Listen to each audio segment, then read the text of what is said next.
Alright, I just had a peek to see if there was any roots on this branch.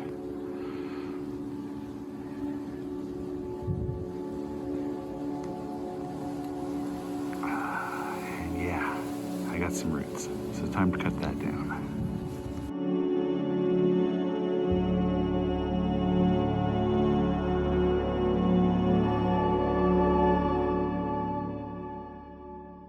Hey everyone, it's still been too cold out to really get started on this year's projects.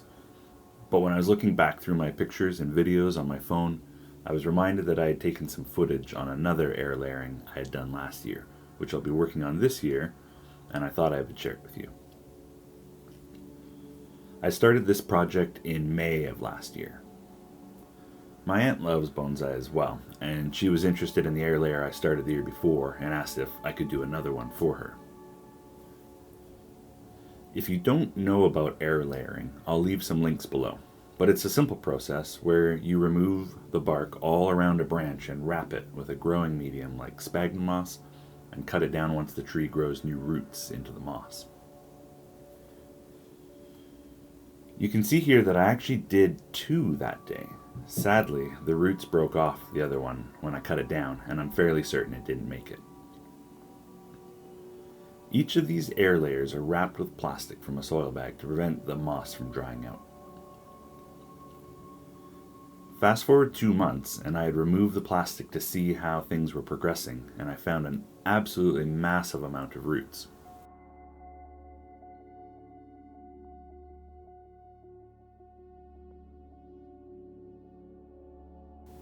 The roots had completely filled the plastic on the lower side of the branch.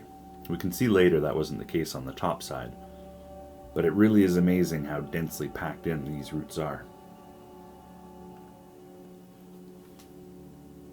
Cutting down the air layering is pretty straightforward, but when I'd cut down the other one a few weeks before, I let the branch fall to the ground and unfortunately lost the roots when it landed. So this time I was being considerably more careful.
Again, here, you can see how the roots fully covered the lower side of the branch, but hardly any grew on the top side.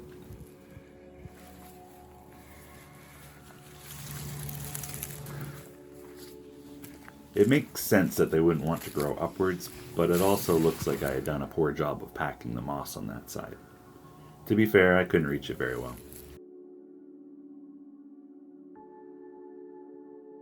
I packed the branch in a medium-sized pot with more moss and set it inside another container, which allowed me to keep a few inches of water on the moss to keep it moist.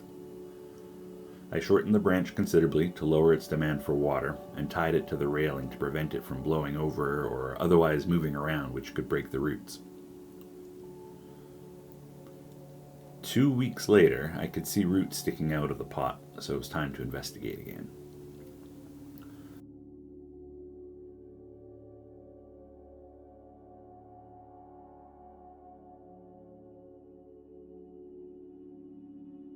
Once again, an incredible amount of roots had completely filled the moss.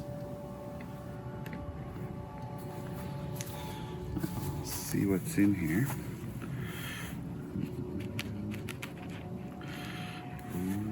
Holy Scheiße.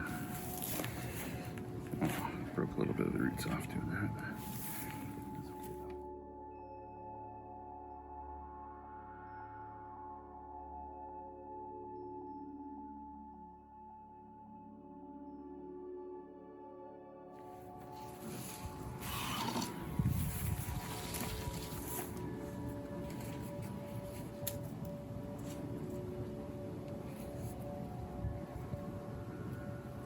I don't have any video of potting it on, but I put it in only a very slightly larger pot, and probably just used some potting soil and perlite, judging by what I see on top.